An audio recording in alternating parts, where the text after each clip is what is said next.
All right. So, as in the past, your exam your quiz, uh, for the past week or two is going to be due by midnight tonight if you haven't taken it already. It's on chapter 10. Today we're going to start chapter 11. Okay, I'm going to share my screen. I did better than I thought I was gonna. Good, good, good for you. Yeah, I think the grades are pretty decent, um, from what I've seen so far, averaging probably around an 80, 85. That's what Okay. mine was. So today we're going to finish. No, we're not going to finish chapter 11. We're going to start chapter 11, um, and then we'll continue chapter 11. Probably finish it on Wednesday, and then Friday we'll do like a small little chit chat or whatever and review. So next week we're going to start and finish chapter 12, but then instead of being a quiz next Friday, it'll be an exam on chapters 9 through 12. But there will be a quiz this week, but next week will be an exam. Okay? All right, you guys got this. So let's talk about psychological disorders. So, the definition of mental disorders includes any behavior or emotional state that causes one, a person to suffer, two, is self destructive, three, impairs the person's ability to work or get along with others, or four, endangers others. Okay, those are the four criteria in diagnosing a mental disorder. Okay, so there's something about your behavior or your emotional state that causes personal suffering. Maybe it causes self destructive behaviors. Maybe it causes interpersonal problems, or maybe it causes harm to others.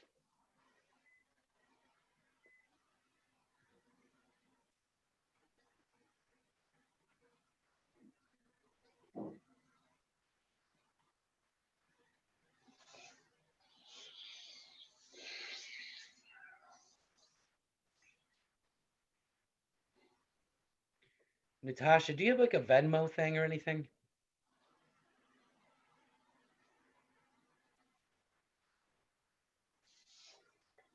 I can't see her, so let me see. You're muted, so is that a no or a yes? I don't know what that is. Okay, then you don't. It's some way to send money to people.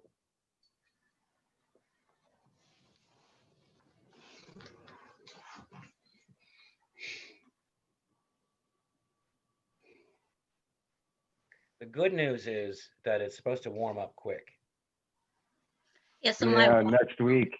this Yeah, week. This week. yeah. my pump and my well went this weekend. Ugh. So I'm like washing dishes and all of a sudden there's no water. Like, what the hell? So I called my husband and it came with the property. So we don't know how deep the well is. Well, we do now. It's 300 feet. But Wow. then the next day, the hot water tank busted.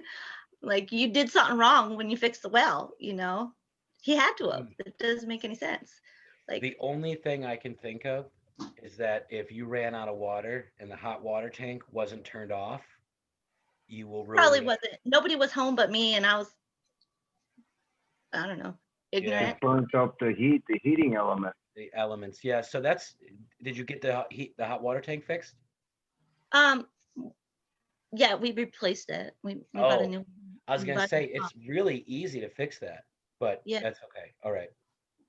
yeah. It was an Just expensive. unscrews and Yeah, slides right back down in there. Yep. Yeah. Okay. Well, you know what? Maybe it was just time for a new water heater, right? it was. It's Okay. done. Yep. Man, there. I tell you what, I've had problems with my water. Our pump is not a submersible pump. It's not one that goes in the well. It's outside the well in our basement, and there's like a check valve at the base, and it's not working. So water's constantly draining back down into the well, which makes the pump have to turn on like every 20 minutes. So that's something that we got to take care of in the spring. Anyway, okay, so we use the DSM, the Diagnostic and Statistical Manual for Mental Disorders.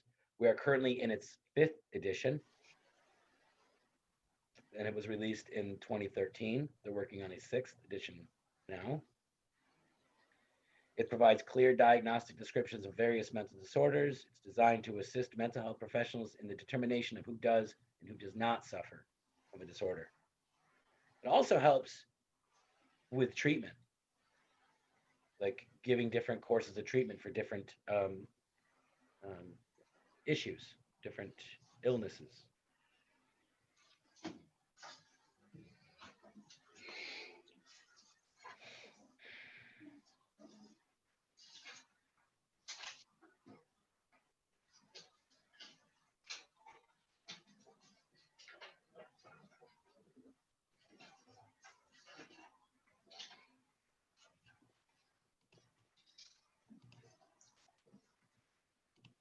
I got one right here.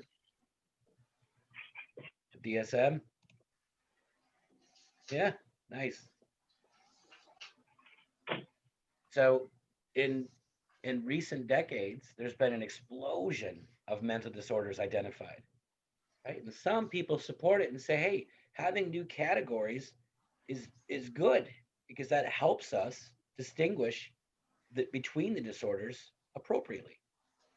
But some say that these disorders that are being identified and now being classified and codified, whatever rhymes with "fied," they're saying, oh, this is just a scam to get money. It's just a way for doctors to charge for insurance money.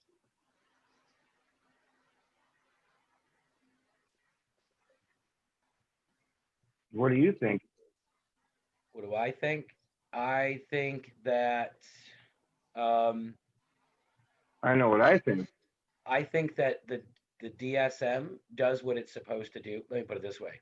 I think that the disorders are real and they're not designing new categories or disorders to for insurance purposes, but I do believe that some doctors take advantage of it. Abuse. Yeah, Yeah. abuse it. Yep. Like I think that people are too often diagnosed, for example, with bipolar or borderline personality disorder. I think the two are often confused, and I think they're overdiagnosed.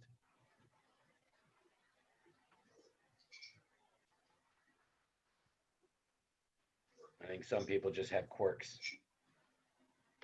I mean, take that back. I think all people have quirks, but some of them are being diagnosed with a disorder that they don't need to be medicated for. That's not all of them. I'm just saying some. There's a difference. So there is the danger of overdiagnosing. Plus, there's the power of a diagnostic label. If I've had students in class say out loud, I can't do this. I can't learn like everyone else. I have X, Y, or Z disorder. I have this, I have that. And I'm not saying that they don't, but I am saying that they're giving up before they're trying. Now, that may be a part of the specific disorder, kind of a learned helplessness, where they don't even bother trying because they've had so many failures in the past. But I've had conversations with the same people outside of class or before we're talking about whatever topic we're covering, and they're getting what I'm saying perfectly fine. But as soon as it's something that they feel, not as soon, but eventually it gets to the point where they feel that they're going to be assessed on learning the material and they panic. That's what happened to me. Yeah. Exactly what happened to me. Yep. Now, Bob, I'm not saying you do or do not have any problems with learning. I'm not saying you do or do not. I am not your therapist. I'm not trained to do it. I'm not trained to identify it. Mm-hmm. But no, I do got a really bad anxiety problem, and I always had it since a little kid. So if you mention the word exam, my heart starts pounding Mm-hmm. without even seeing it. Mm-hmm. Yeah. Yeah, I've noticed that you are a bit anxious at times, but then other times you're very relaxed. So it's specific to the topic. Medication. Just joking. No, I know. So there's a confusion often between what's serious and what's normal. Like, someone's diagnosed with major depressive disorder. Well, maybe they do have major depression or severe depression or unipolar depression. There's so many different terms for it. Maybe they do. Maybe they're just going through a really bad time, right? This happens to, especially with people who lose a loved one, whether it be their spouse, their parent.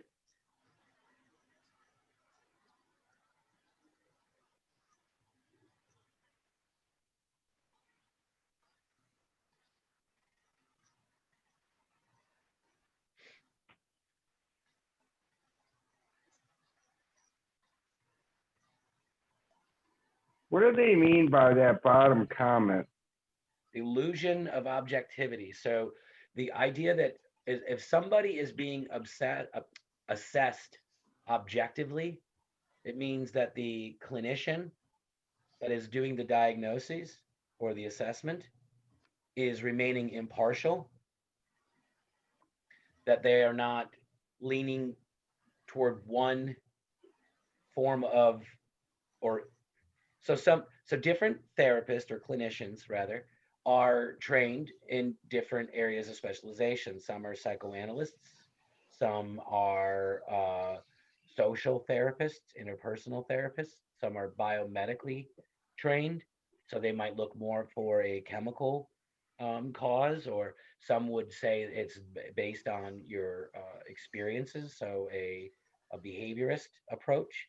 So dependent on their area of specialization, someone says, I'm having a lot of problems with whatever, they're going to say, oh, well, you're anxious because you've had a history of, or someone else might say, oh, you're anxious because you have low levels of, or you're anxious because you have stress between you and, or you're and see that. So the idea that it becomes more subjective when the therapist has an inclination towards solving a problem. So when someone's diagnosed with, say, major depressive disorder, the illusion is that the person who's being diagnosed feels, well, I've been objectively assessed. That's not always the case. So some clear advantages of the DSM: when it's used correctly and they're made with valid objective tests, the DSM improves the reliability. It also may be a helpful tool in making the most effective treatments. Right? So by having different categories and then subcategories, right? Anxiety disorders, mood disorders, behavioral disorders, cognitive disorders, whatever disorders, it allows them to have better. Yeah, got it.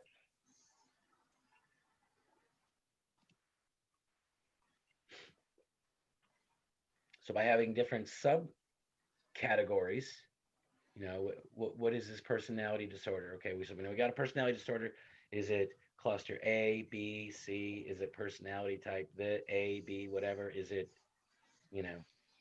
whatever? So it helps us identify what the best treatments for the specific disorder is. Should they be using behavioral therapy, cognitive behavioral therapy, dialectical behavioral therapy, psychoanalysis or psychoanalytic therapy, biomedical therapy, interpersonal? I mean, again, that's all chapter 12. So it's not useful only in that it identifies different categories or different disorders, but it also helps. So not just to get to the specific kinds, but it also helps us develop treatment plans.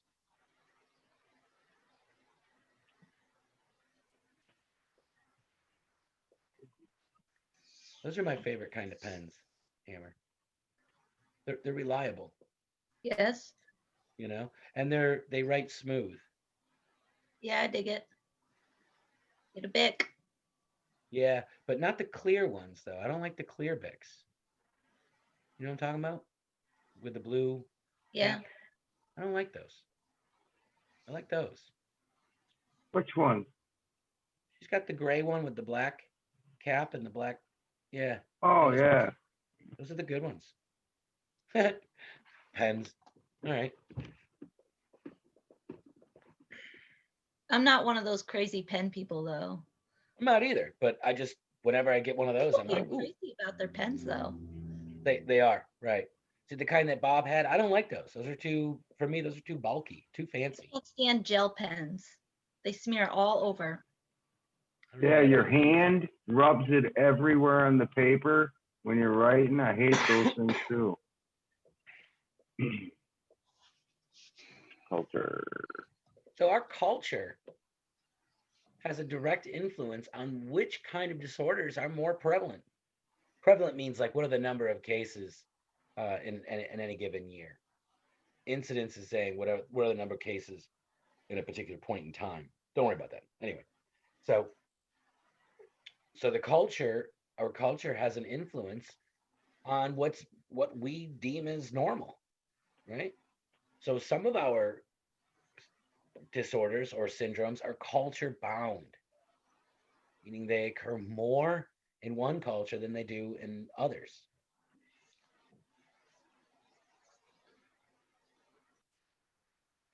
And the cultural idiom of distress, meaning, well, what is distress? How do we describe it? That's dependent on our culture. And then different cultures have different diagnostic systems. Like we use the DSM, but there's also, I can never remember the name of this thing. It's like the ICD or something. It's like it's in a 10th. Yes, Is that what 10. It's a ICD 10. 10? Okay, thank you. And that's more of a classification system or a diagnostic system used in Europe. And they say that's a lot more accurate. They do. They absolutely do. I don't know if that's valid or not, but I will tell you that all the textbooks think it is. So I would go with it. Again, I've never used the DSM. Never studied it.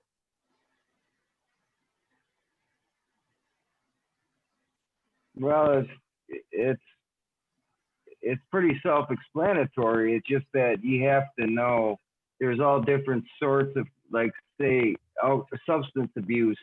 There's all kinds of different, like 1 through 6 and 6 through 10, and they gotta, and you gotta be very specific because, like they say, if you're not going to be covered. You're going to have issues with the insurance companies You know what I depending think? on your treatment. I think you're gonna kill it this week. Next week or this week. This Yep. week. Ooh, You, Bob. She's saying you're gonna because you have more familiarity boo. with this. Yeah. well, yeah, it's because I already had to do this stuff at an internship.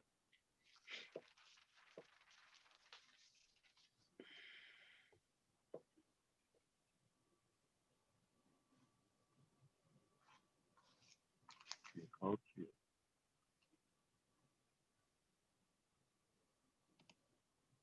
I'll go back. So now we're going to go into the two kinds of psychological tests. And so we have what are called projective tests, and then we have objective tests. So projective tests are tests where we're trying to have the person project the issues onto something else. What does that mean? A good example is the Rorschach ink blot test, right? They take an ambiguous stimulus. So they take literally a piece of paper, fold it in half symmetrically, open it up again, and then they put an ink blots around the paper. Then they fold it in half again. And when they open it up, it's a symmetrical image, but it's an ambiguous image. It doesn't actually, it's not an illustration of anything that's real. Then the client projects what they see onto the image. Like when you look at this ink blot, what do you see? Like I see at the top where the pink and the orange are. I don't know. I see like what's like what I would imagine a zoom in of like a molecular, not molecular, but like a very zoomed in vision or image of like I don't know some sort of microbial bug or something. That's what it looks like to me, right? So and then these look like two parakeets walking upside down on both sides. But it's whatever it is that we see, we're projecting. I see chest, lungs, body. Are these the lungs in the pink? Or are these the lungs? These are the lungs, and here's the chest here. Okay. I also see like in a skull where the nose is here, the sphenoid process. I don't know. I kind of see other things too.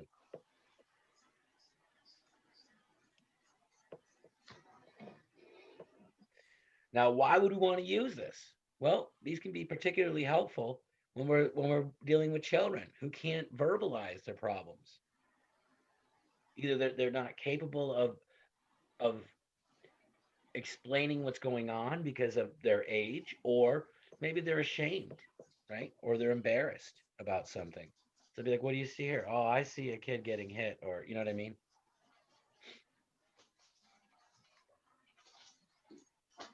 So what are they trying to look into? They're trying to infer a person's motives, conflicts, unconscious dynamics based on the interpretation of ambiguous stimuli. This can be done with something else. They're called phantom words. And so they are these synthetic, digitized, nonsense syllables that are put together and they repeat over and over, like blah, blah, blah, blah, blah, blah. It's basically what it sounds like, but in different sounds. And then they have people listen to it and they say, well, what do you hear? And they're like, well, I hear, kill John, kill John, kill John. I don't know, something.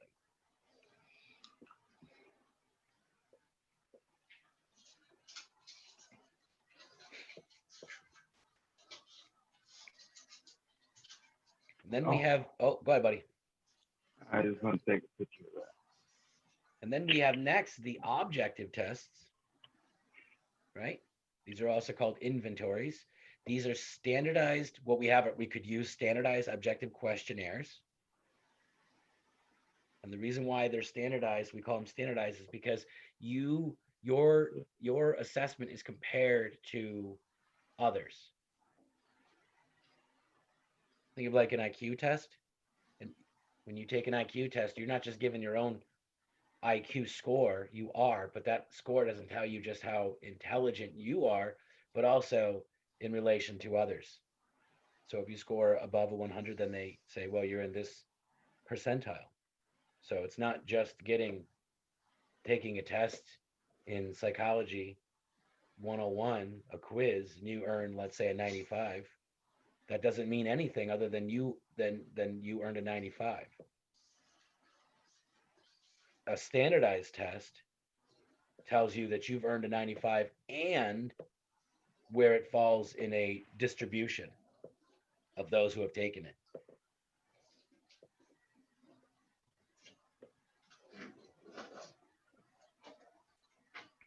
Typically, what will happen is people are asked to rate themselves on a Likert scale of 1 to 7, agree to disagree or whatever. You know what I mean? Agreeing, strongly agree, on and on and on, strongly disagree. And they'll give you a situation. They'll say on the scale of 1 to 7, how much do you agree or disagree with this description of yourself? And then they'll come up with some Well, situation.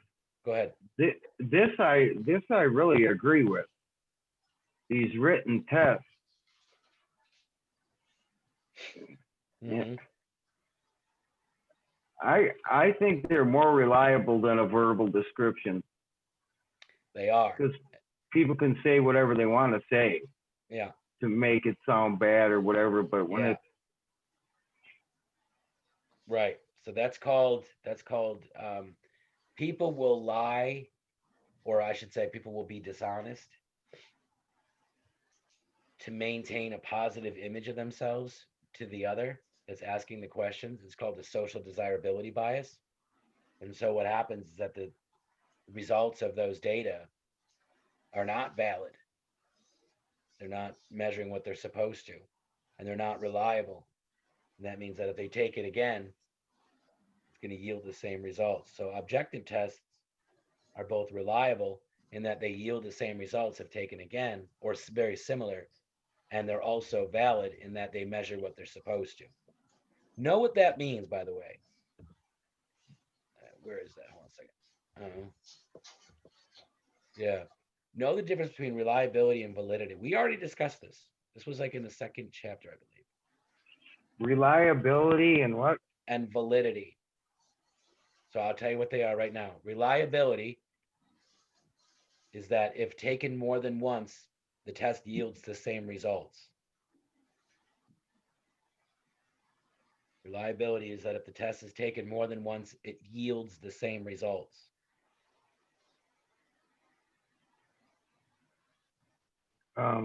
Validity is that it measures what it's supposed to. So for example, I'll say it again. Validity is that the test measures what it's supposed to. So if you're taking an IQ test and they're asking you, what's your favorite, a Malo cup or a Reese's Pieces cup? That's not a valid question. That has nothing to do with intelligence. So it doesn't have the test, at least that item in that exam, that assessment doesn't have validity. So reliability, it yields the same results if taken again. And validity is that it measures what it's supposed to.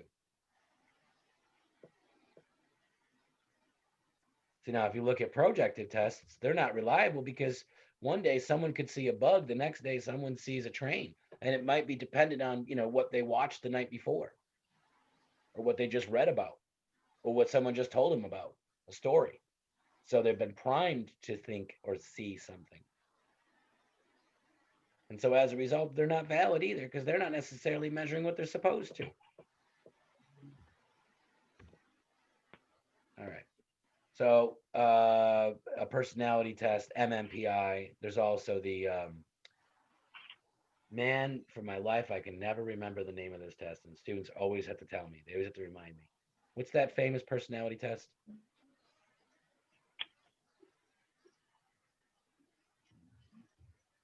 I can never remember it. I don't know why. Is it like the Briggs? Yes, the Myers-Briggs. That's it. Myers-Briggs. Yeah. Myers-Briggs type indicator. I do not know why I cannot remember that. I do not know why it never sticks. I don't either. It's the most commonly used personality test, but for some reason I always think of the MMPI. I don't know why.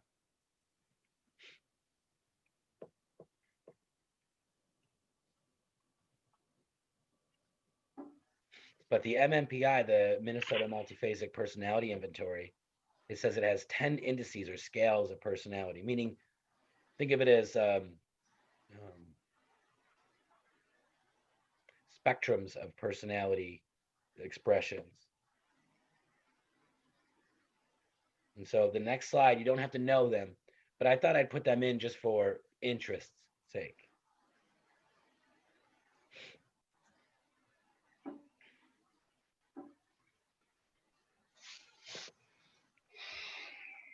So here are the 10 scales. They'll measure your level of hypochondriasis, right?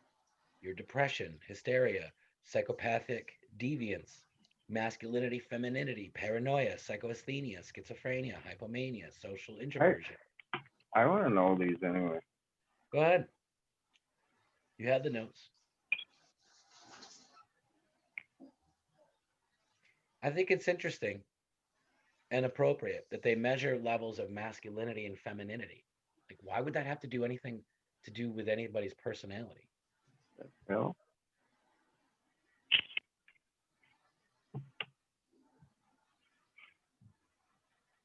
Well, it absolutely does.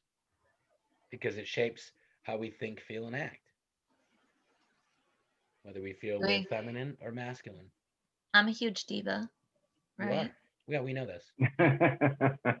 Drama queen. I don't know you well, but one thing I don't really get drama queen from you at all. I'm not a drama queen. I don't have Facebook. I'm really not into drama, but I get more of a joker than anything else. If I run out of coffee, though, Right.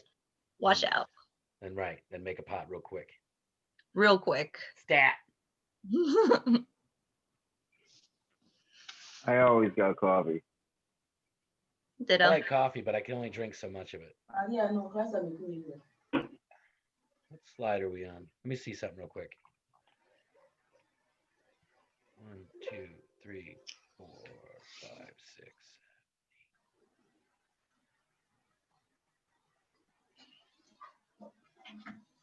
16, 17. All right, we'll keep going. All right. Anxiety disorders. So now we're getting to the different categories of disorders, or we could say types, classes. Anxiety disorders, right? This is where people respond in a the fight or flight response, essentially. Heart racing, respiratory rate increases, body temperature increases, sweating, dry mouth. Who's talking? It's Koku again. Okay, so now I want you to know a few of the specifics. So one of them is generalized anxiety disorder. And this is just a continuous state of anxiety marked by feelings of worry and dread, apprehension, difficulties in concentrating, signs of motor tension. What it is it's chronic, moderate to low levels of anxiety, just constant anxiety. Not severe, though. That's more of a panic. We do know that genes play a role in this. We do know that part of our brain development plays a role in this. We do know that experience plays a role in this. And it's really good. It says at the bottom, some chronically anxious people have a history that starts in early childhood of being unable to control or predict their environments. Of being unable to control or predict their environments.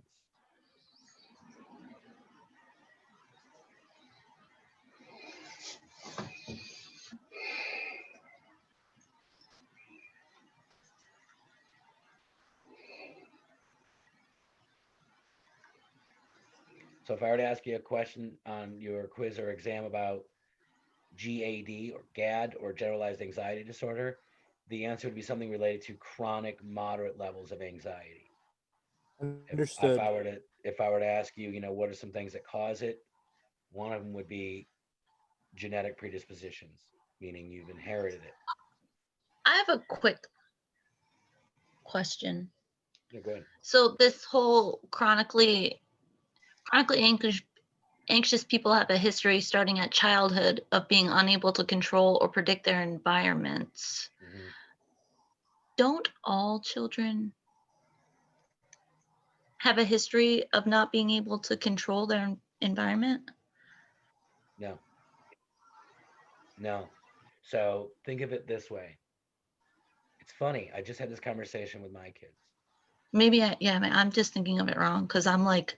Yeah, no, I see what your point is. As a parent, aren't you in control and your Right. child is listening? Right. Okay. So I just had this conversation Saturday night with my 14-year-old. And I won't go into the details, but my 14-year-old has some friends and she, anyway, so I was asking her,